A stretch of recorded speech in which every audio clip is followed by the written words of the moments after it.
Right, part 2, distillation. Okay, let me load this in.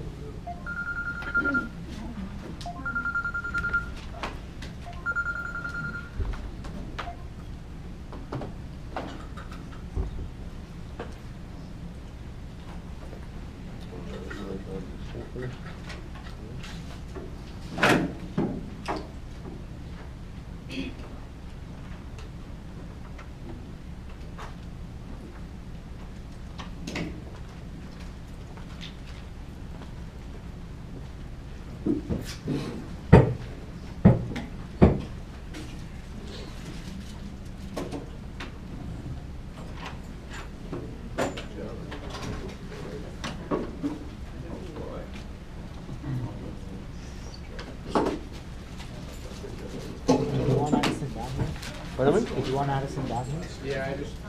Yes.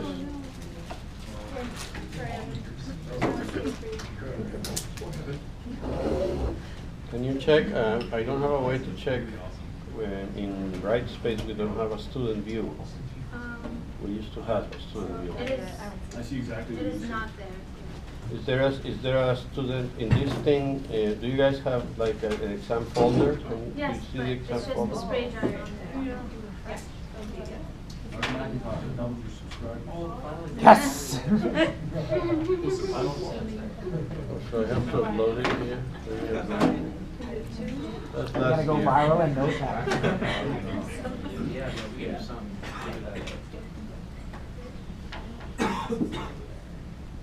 Oh, but now, yeah. But if you do some beer videos, you could share that increase that as Yeah. Could post them in that little place with the taste testing in the school. And I Oh, think it's they're there. posted enough, I think. This Is is there- last year. By the way. It's very different. Oh, there's math in the distillation sheet. Everyone has the distillation sheet up? Oh, I have to remove the macros. Yeah. Those Oh. are the macros for the, no, those are the macros for the calibration of that, but we are not using them. Okay. So I'll remove them, yeah. Do you remind me? Yeah. Yeah, we can't remove those. Okay, so what I'm trying to put together here is sort of simplified, kind of like a hybrid between design and lab that will make a plot, but it's not exactly a design thing because this would be like the idealized design, the feed, plot, I mean, we will put the lines there, but this one is incorporating actually the real feed in the 6 plate, because we are stuck with it. And so the simplification that we are going to introduce in this thing is that you can change if you want the morphy efficiencies, okay, in these things to make them look more like the real column. For now, we have given you there some morphy efficiencies that are kind of, from our experience, similar to the column. So we have a slightly larger morphy efficiency for the reboiler. Tends to be of that order, 0.7 or something like that. Very small morphy efficiencies for the 3 bottom stages. No? And then the feed plate tends to have a humongous morphy efficiency, sometimes even larger than 1. So it's kind of weird. But anyway, and then I have put the same morphy efficiency for the rectification call for the rectification stages. They can be tweaked and changed a little bit. But during the normal operation of the column in the lab, there's a lot of variables that are a little bit difficult to include in an exercise like this, such as different temperature gradients through the column because the column is not properly insulated, and that sort of thing. Also, we have variabilities in the way we take the refractive index, in the temperature of the room, and so on. So we're going to try to work with a slightly simpler version that acknowledges the fact that we have a fixed feed, that acknowledges that we can have different morphy efficiencies and that they are quite low. And it fits itself back, so whenever you change the reflux ratio or the steam pressure, I will show you in a moment what that. If you change the reflux ratio, of course you change this line, right? If you change the reflux ratio, you change this line. Sorry, not reflux ratio, the steam pressure. And then when you do that, then this all changes, and then this value of xd also changes, and then feeds back into the calculation of xb as well, and then it recalculates again, but it does that through a closed loop. Basically, the xd that you calculate here goes back to the mass balance to calculate this from xf, and then it starts building the ladder again, and it keeps doing it like that, using the feature of Excel of, how you call that, the iterative calculation. So it, in a blink of an eye, is stable. So that means that we can kind of do the same thing we did in the lab, which is we can change the reflux ratio, we can change the vapor. What's not built in here in this simulation is the fact that if you put too much cooling water, you can overcool or undercool your distillate, right? Then you're returning your L undercooled. You understand what I'm talking about, yes? So let me get this little diagram here of the column. So we have a column that operates under full condenser, right? So there's a V stream, and we fully condense it, and we split here into an L stream and a V stream. So in a perfectly operated column, you're supposed to condense V to exactly the saturation temperature of L. So I'm going to use that side of the diagram here. So if I have an X, Y, T diagram,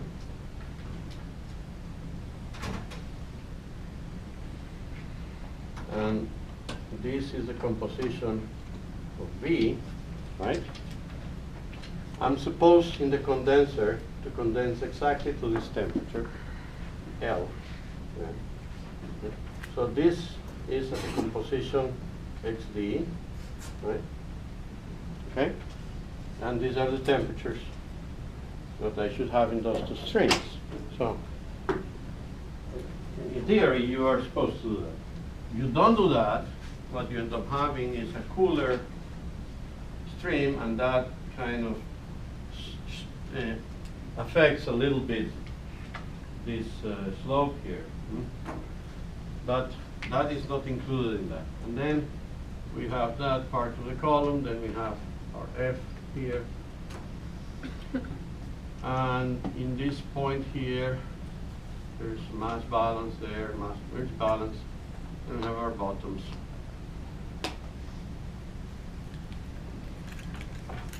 And here we get an LB that comes from, in our case, this comes from plate number 9, this is plate number 1. And here we have a reflux ratio that is the ratio between what we return to the column and what we send to the outside. So in this case, it's L over D. That's one of the parameters that you guys actually change in your experiment. And here we have the cooling water that I was talking about. And this cooling water has a temperature in and a temperature out, and it has a mass flow rate of cooling water that was controlled through a rotameter Now, I know we changed the rotameter, but I don't remember if we changed it during the course of the term or it was changed before the term. Before. So most of you guys operated with a setting of this rotameter in the neighborhood of 1.5 or 1.6, which corresponds to something like 3,000 milliliters per minute, right? And the amount of cooling that you would be doing with that, if we'll look at that, but it's more than 4 kilowatts for sure. I don't remember the exact value. We'll calculate it in a minute. So this stream LB comes down, falls into our reboiler there, and that reboiler has a drain that in our case is controlled simply automatically by gravity, by an overflow. Some of us had a lot of fun playing with that overflow. And that overflow sends is the bottom product, and then there is a return vapor stream. Now in the feed plate, this L stream and this V stream, we are treating this column as if it was ideal. So we assume that the same VB here is the same there, this LB is the same here, this V is the same, that one is the same. And here we have some composition and temperature of the feed. Here we have some composition and some temperature of the bottoms, and here we have a composition and the temperature of this distillate.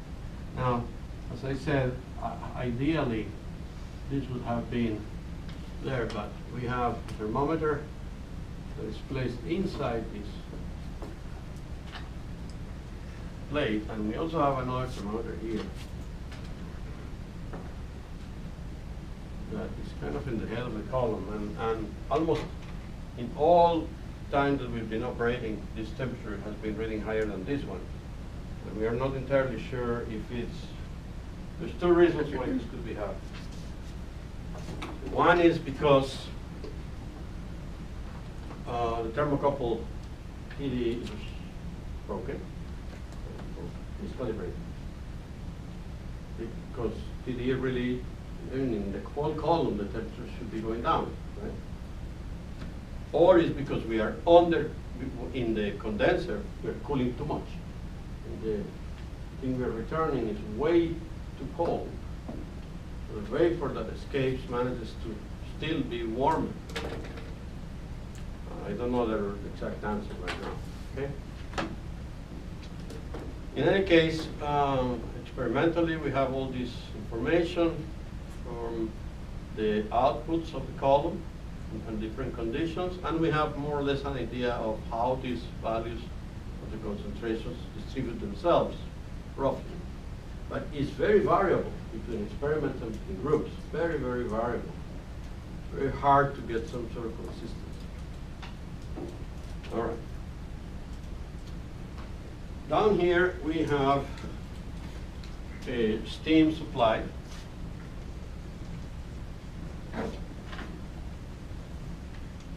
And of that steam, we can control the pressure. The pressure of the steam basically changes the temperature of the steam, right? Because it's saturated steam. And eventually we can collect the condensate. We can call that stream S, condensate.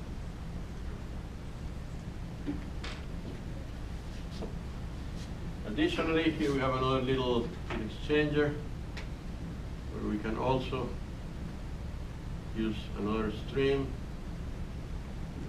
of this preheater. And that steam, however, has no control. We don't have a direct control of the pressure. We have a sort of manual valve there. And we can also collect here the condensate separately. However, what is key for us is that is this temperature, and we have no real idea what the temperature is that this thing is going in. Frankly speaking, no. So this is a little bit iffy because even though we collect this amount, we don't know where it starts. So we're not so sure there what's going on. But here we know. And this temperature is actually measured in here. The boiling temperature of that thing. In an ideal column, what you get is an equilibrium with this B and this VB come from the splitting of this LB. Right? Like you have a liquid here that you are splitting into two and somehow. So you bring some liquid from a particular stage, right? And you're going to split it into the boiler here. Right? So you end up doing something like that. I don't know, can you guys? This is the liquid from the last stage. It goes up there and gets split into a liquid and a vapor at a higher temperature. And that's supposed to be the operation that happens in an ideal boiler that operates in equilibrium. We don't operate in equilibrium anywhere in the column, nowhere near. Well, no. Somewhere near. It's kind of a fuzzy place. So we operate somewhere around this thing, but we don't exactly know where. Okay. So what we would like you guys to be able to do during the exam is to do some exercise that will involve explaining why the column responds in a particular way when you do certain things to it. And you can use this spreadsheet that is there as a starting point to build your own little tool. But we will give you some data, and we'd like you to kind of explain to us why it's happening, and you will have this sort of tool. You can, of course, personalize it, and the idea is that in the process of personalizing that tool, you change it and do whatever you want so you understand it. If not, then you cannot really upgrade for free to Windows 10. And we throw in a personal assistant. All right, let's get the personal assistant. Interesting marketing, eh? Throw in a personal assistant. I thought slavery was over. Seems not, eh? All right. So there are certain important things here that is good to understand. First of all, the basic mass balance of the column, right? Certainly, this feed and these three streams are not independent of each other. Right? So once you define some of them, the other one is automatically defined. And that's why if you define your reflux ratio, right, you fix this reflux ratio, then you are defining the slope of that red curve. Okay. Then, what happens if we define the pressure of the steam? That pressure defines this temperature. It turns out the steam here has a pretty much fixed area. Yes? Oh, no, sorry. No? Yes? No? No. It has a fixed area of transfer, and it has a fairly constant heat transfer coefficient because it's just steam condensing, rather diluted methanol solution boiling. So the heat transfer coefficient is pretty constant and it's very large. So, I don't know, suppose it's something like 1 kilowatt per meter square per degree.